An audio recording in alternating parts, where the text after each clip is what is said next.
US investment green card. $800,000 must have legally documented money. Exit period after 3 years. Shuda LP 6302946180. ఖచ్చితంగా మా civil supplies కార్పొరేషన్ని ఫైనాన్షియల్గా stable చేయబోతున్నాం. రాబోయే మార్చి కల్లా కనీసం 10,000 కోట్ల రూపాయలు బకాయిలు తగ్గించడానికి ఒక ప్రణాళిక సిద్ధం చేసుకున్నాం.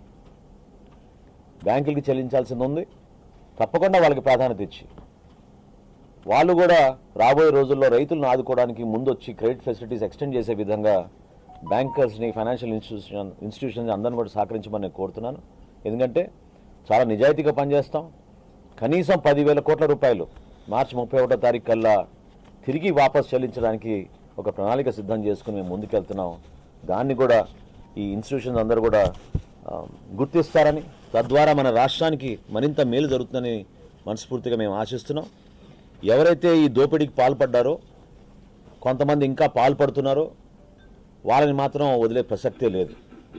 ఒక్క ద్వారంపూడి కుటుంబం చేసిన అవినీతి మామూలు విషయం కాదు. ఆ ప్రాంతంలో ఇది రాష్ట్ర వ్యాప్తంగా వాళ్ళు దాన్ని విస్తరించారు. ఆ నెట్వర్క్ని డిస్మాంటిల్ చేయాలి. అన్ని జిల్లాల్లోనూ వీళ్ళు భయంకరంగా ఈ మాఫియాని పెంచుకుంటూ వచ్చారు. తప్పకుండా రాబోయే రోజుల్లో కఠినంగా మేము వీళ్ళపైన చర్యలు తీసుకుంటాం.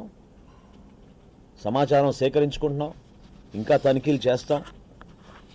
ఈ వ్యవస్థ మాత్రం ప్రక్షాళన జరిగే వరకు ఒక ప్రణాళిక సిద్ధం చేసుకుని రాష్ట్ర ప్రజలకి మేలు చేసే విధంగా మేము ముందుకెళ్తాం. Thank you.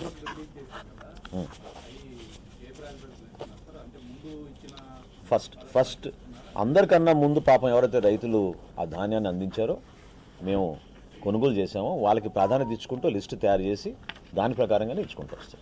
ఇప్పటి వరకు మీరు స్కామ్ కొంత వెలికి తీశారు కదా సార్, ఇందులో మాజీ సివిల్ సప్లై మంత్రి పాత్ర ఉంది, అదేవిధంగా ద్వారంపూడి చంద్రశేఖర్ పాత్ర. వ్యక్తిగతంగా పేర్ల గురించి సంబోధించడం ఇది సమయం కాదు. ఖచ్చితంగా సిఐడి ఎంక్వైరీ లేదా స్థానికంగా ఉన్న కలెక్టర్ గారికి ప్రస్తుతం బాధ్యతలు అప్పచెప్పాం. వాళ్ళు మాకు అందించిన వివరాలని బట్టి తప్పకుండా మేము ఫర్దర్ స్టెప్స్ మేము తీసుకుంటాం. అందరూ ఎవరైతే ఈ వ్యవస్థలో భాగస్వాములు అయిపోయారో, ఎవరైతే అడ్డగోలుగా దోచేశారో, అక్రమంగా పేదవాడి పొట్టగొట్టి వీళ్ళు సంపాదించారో ఎవరిని వదిలే ప్రసక్తే లేదు. కఠినంగా వ్యవహరిస్తాం. అది మా బాధ్యత, మా విధి. డెఫినెట్గా చేస్తాం. చాలామందికి ఆల్రెడీ తెలుసు ఆ పేర్లు. అధికారికంగా మేము చెప్తాం కొన్ని రోజుల తర్వాత. చెప్తాం. లేదండి, ఇంకా ముందు మేము మా ప్రక్రియ మేము పూర్తి చేసిన తర్వాత చేస్తాం. ఒక్కొక్క ప్రశ్న తీసుకుందాం. సారీ, ఒక్క నిమిషం చెప్పండి. అవునండి, మేము ఆల్రెడీ టెండర్లు పిలిచామండి. ఎందుకంటే దుర్మార్గంగా వాళ్ళు వ్యవహరించారు. చాలా నెలల నుంచి పాపం ప్రజలు ఎదురు చూస్తున్న కందిపప్పు కానీ పంచదార కానీ వాళ్ళు సరఫరా చేయలేకపోయారు. ఆ చర్యలు చేపట్టాం. బహుశా ఇంకా నెల రోజుల్లో అది ఒక స్టేబుల్గా అయ్యేటట్టు మేము చేస్తాం. సారీ, ఒక్క నిమిషం.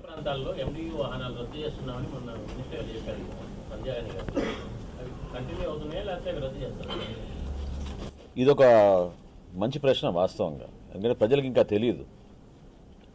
ఈ మాఫియాలో ప్రధాన భాగస్వాములు ఈ ఎండిఓ యూనిట్లు. ఆ విధంగా క్రియేట్ చేశారు గత ప్రభుత్వం.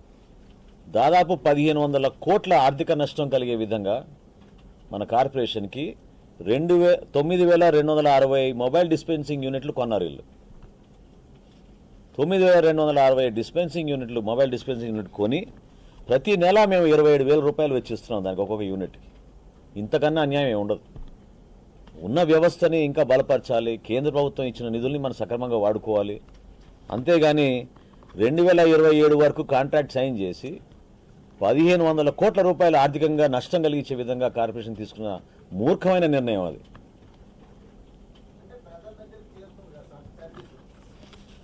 తీసుకుందాం మనం అందరూ ఎవరైతే దీంట్లో స్టేక్ హోల్డర్స్ ఉన్నారో అందరితో సంప్రదించి మేము నిర్ణయం తీసుకుంటాం. అందులో ఏం ఇబ్బంది లేదు.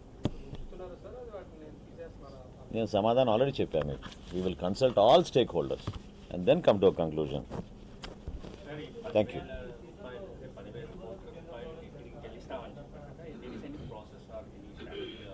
There are statutory payments that we have to make. It's a responsibility.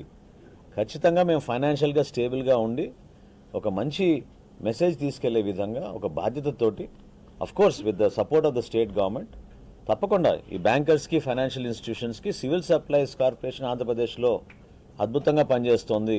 ఒక నమ్మకంతో వీళ్ళకి మనం క్రెడిట్ ఫెసిలిటీస్ అందించవచ్చు అనే విధంగా మార్చ్ కల్లా మేము తీసుకొస్తాం. అదే ఈ 3,000 కోట్లు ఆల్రెడీ రిలీజ్ అయ్యింది. బ్యాంకర్స్కి ఇవ్వాల్సిన 2,000 ఇవి. అవునండి. 2,000 కోట్ల రూపాయలు బ్యాంక్ ఆఫ్ బరోడాకు ఆల్రెడీ చెల్లించాం. ఇంకో 1,000 కోట్లు డైరెక్ట్గా ఈ రోజున మేము రైతులకు అందిస్తున్నాం. Thank you. ఏమండి, ప్రస్తుతం జరుగుతుంది కదా, ప్రస్తుతం జరుగుతుంది. తప్పకుండా మీకు ఏమైనా అనుమానాలు ఉంటే మీకు క్షేత్రస్థాయిలో ఒకసారి పర్యటించి చూసుకోండి. చెప్తుంది అదేగా, we'll consult all stakeholders. విస్తృతంగా దీని గురించి చర్చించి ఒక నివేదిక మేము సిద్ధం చేసి మా క్యాబినెట్ ఒక నిర్ణయం తీసుకుంటాం. సార్, అన్ని జిల్లాల్లో ఎంతమంది ఫార్మర్స్కి 1,000 కోట్లు 50,000 రైతులకండి. ఈ 1,000 కోట్లు 49,989 రైతులు, 49,989 మంది రైతులకి ఈ 1,000 కోట్ల రూపాయలు ఆర్థికంగా మా బాధ్యతగా మేము వాళ్ళకి అప్పచెప్పాం. రాబోయే పంటకి ఎక్కడ కూడా ఇబ్బంది కలగకుండా తగిన చర్యలు తీసుకునే విధంగా మా వంతు మేము ప్రభుత్వం నుంచి ముఖ్యమంత్రి గారు సహకరించారు కాబట్టి సాధ్యమైంది. సో ఇరిగేషన్ సైడ్ నుంచి కూడా కొంత వాటర్ ఫెసిలిటీ విషయంలో కూడా కొంత ఇబ్బంది ఉన్న పరిస్థితుల్లో వాళ్ళతో ఎట్లాంటి, అంటే మా శాఖ నుంచి మేము అన్నిట్లో అట్లా ఇన్వాల్వ్ కాలేమండి. మొన్న తూర్పుగోదావరి జిల్లా పర్యటనలో భాగంగా కొంతమంది కౌలు రైతులు మాకు ఒక సమస్య తీసుకొచ్చారు. ఏంటంటే కల్లాల గురించి వాళ్ళు బాగా ఇబ్బంది పడుతున్నామని. సో స్థానికంగా కల్లాలు ఏర్పాటు చేయడానికి కలెక్టర్ గారిని పూరంబోకు భూములు, ఇతర భూములు ఐడెంటిఫై చేయమని చెప్పాం. మా శాఖ నుంచి వీలైతే మేము టార్పాలిన్స్ మేము సబ్సిడీ రూపంలో రైతులకు అందిద్దామని ఒక నిర్ణయం తీసుకున్నాం. అది ఎందుకంటే గతంలో మార్కెటింగ్ శాఖ చేసేది అది, కానీ మేము మా శాఖ నుంచి రైతులు పాపం ఎంతో సహకరిస్తున్నారు కాబట్టి మాకు సో టార్పాలిన్స్ అందించే విధంగా ఒక కార్యక్రమం చేద్దామని అనుకున్నాం. అది ఇంకొంచెం సమయం పడుతుంది. రవాణా చేసే బియ్యం చాలా మంది తినే పరిస్థితిలో లేవనేది ఒకటి. ఈ అమ్మకానికి కూడా ప్రధాన కారణం తినకపోవడం వల్ల వాళ్ళకు కూడా డబ్బులు వస్తున్నాయి అని ప్రజలే, మనం అరకు దళారులు అనుకుంటున్నాము, ప్రజలే స్వచ్ఛందంగా అమ్మే పరిస్థితి కనిపిస్తుంది. గతంలో పవన్ కళ్యాణ్ గారు చెప్పారు, ఈ ఎంత మిస్యూజ్ అయ్యే బదులు డైరెక్ట్గా నగదు బ్యాంకుల ద్వారా ఇస్తే బాగుంటుంది. అనేక ఆలోచనలు ప్రభుత్వంలో ఉన్నాయండి, అందులో ఏమాత్రం కూడా డౌట్ లేదు. పవన్ కళ్యాణ్ గారు గతంలో క్షేత్రస్థాయిలో పర్యటించినప్పుడు, అదేవిధంగా ఉమ్మడి ప్రణాళిక మేము రూపొందించేటప్పుడు చంద్రబాబు నాయుడు గారి సూచనలతోటి కూడా కొన్ని అంశాలు మేము పొందుపరిచాం. ఆ ప్రణాళిక మేము అమలు చేస్తున్న భాగంగా ఖచ్చితంగా రాబోయే కొన్ని నెలల్లో ఆ మార్పులు మేము ఈ పీడిఎస్ డిస్ట్రిబ్యూషన్లో కానివ్వండి, లేదా ఇంకా ఇతర వెల్ఫేర్ ప్రోగ్రామ్స్లో కానివ్వండి, తప్పకుండా ప్రజలకు ఉపయోగపడే విధంగా సంక్షేమంలో ఎక్కడ పొరపాటు జరగకుండా మేము చూసుకుంటాం. Yes. No, that is definitely an issue. That is also something we'll go deeper. తప్పకుండా. అందుకనే ఇప్పుడు ఈ పేమెంట్లో కొన్ని ఛార్జెస్ మేము ఆపామండి, అందులో గన్నీ బ్యాగ్స్ ఒకటి. సో కానీ రైతుకి అక్కడ ఇబ్బంది పడకూడదు.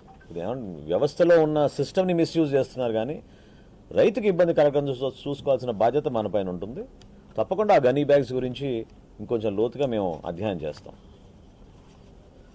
Thank you. అండ్ మీ అందరికీ ప్లీజ్ జాయిన్ సిద్ధార్థ్ జైన్ గారు, and of course Veerapandian garu has been here, and we need all your support రాబోయే రోజుల్లో కూడా. Thank you.